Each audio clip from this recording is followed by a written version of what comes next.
eu vou falar uma coisa muito importante. A gente sabe que é importante, em algumas situações a gente até conversa com algumas pessoas sobre o assunto, mas a gente nunca resolve esse assunto de forma definitiva. Eu vou falar de previdência privada.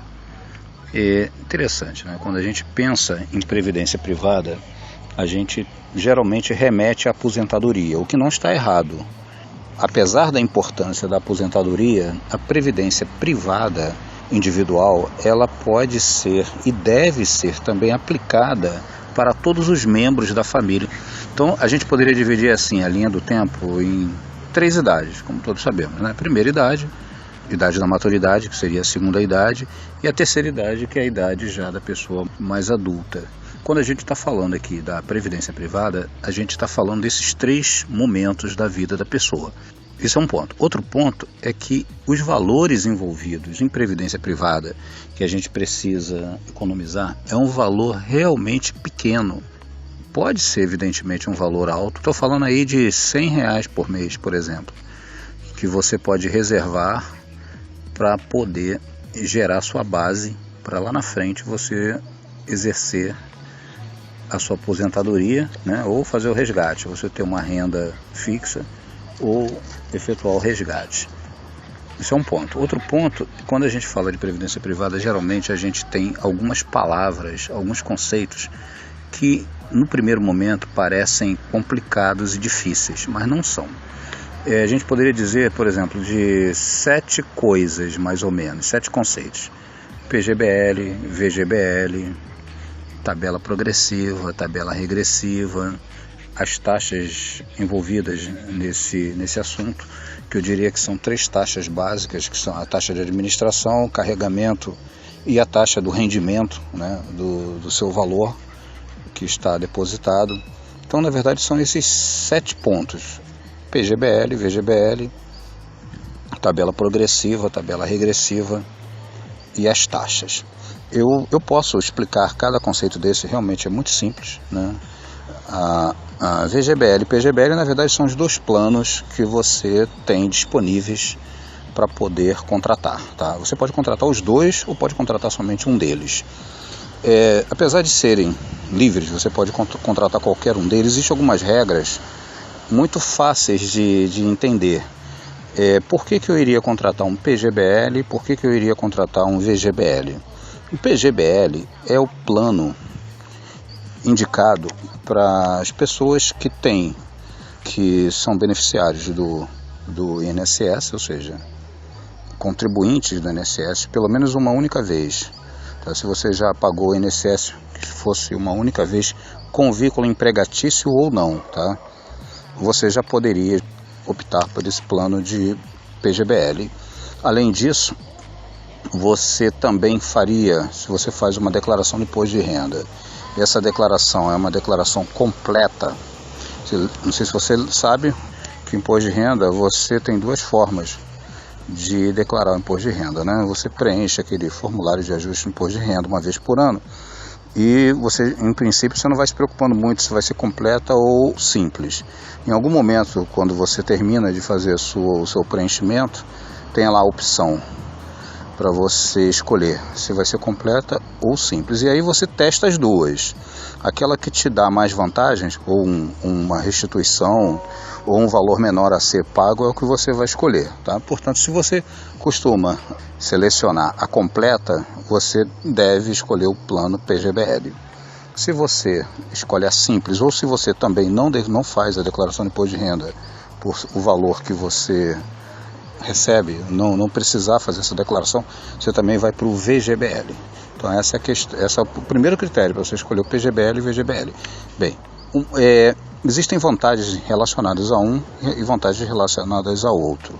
Então o PGBL, né, o imposto de renda incide sobre toda a base tributária, em tese todo o valor acumulado, tá? E o VGBL, o imposto de renda, ele vai incidir em cima somente do rendimento. Um exemplo rápido: se você, por exemplo, fez aplicações que tem na sua base 500 mil, sendo desses 450 o valor que você aplicou e 50 mil o rendimento no VGBL, 50 mil que seria a base para o imposto de renda. No PGBL seriam os 450 em tese, tá? Então só para ficar muito claro. Então o imposto de renda incide aí dependendo do PGBL ou do VGBL. Outra coisa importante é se você vai optar pela tabela progressiva ou regressiva do imposto de renda. Também é muito simples isso, né? A tabela progressiva do imposto de renda é essa tabela que hoje existe, que é praticada pela Receita Federal, né? Ou seja, dependendo da sua faixa de valor, né, de renda, você vai recolher aquele percentual que está estipulado. Eu não lembro exatamente quanto, até porque isso de vez em quando muda, aliás, precisa mudar e não tem mudado, né? Mas você vai recolher aquele valor. Então isso é progressivo. Quanto maior a sua renda, maior a faixa que você vai pagar, chegando a 27%, né? A regressiva é o contrário. Você começa a pagar muito imposto de renda e vem diminuindo o valor que você tem a pagar de imposto de renda na medida do tempo. Portanto, se você vai fazer uma aplicação de curto prazo, ou seja, até 10 anos, você faria em tese VGBL. Se você vai fazer uma aplicação mais de 10 anos, você vai fazer um PGBL e vai usar a tabela regressiva. Até 10 anos você usaria a tabela progressiva, que seria o VGBL. Então você vê, eu já falei da tabela progressiva, tabela regressiva, falei do PGBL, VGBL, falei das taxas de administração. Já diria que você já está apto a contratar o seu plano de previdência. Tá? Outro ponto importante de lembrar é que o plano de previdência você deve contratar para uma criança. Nasceu um filho, o ideal é que você já faça um planinho para ele lá e todo mês você deposite esse valor naquele plano de previdência. Interessante lembrar que o plano de previdência não é uma dívida. Você pode a qualquer momento parar de pagar, você pode fazer portabilidade para outro plano, você pode sacar o dinheiro que você depositou, ou seja, você não tem nenhuma...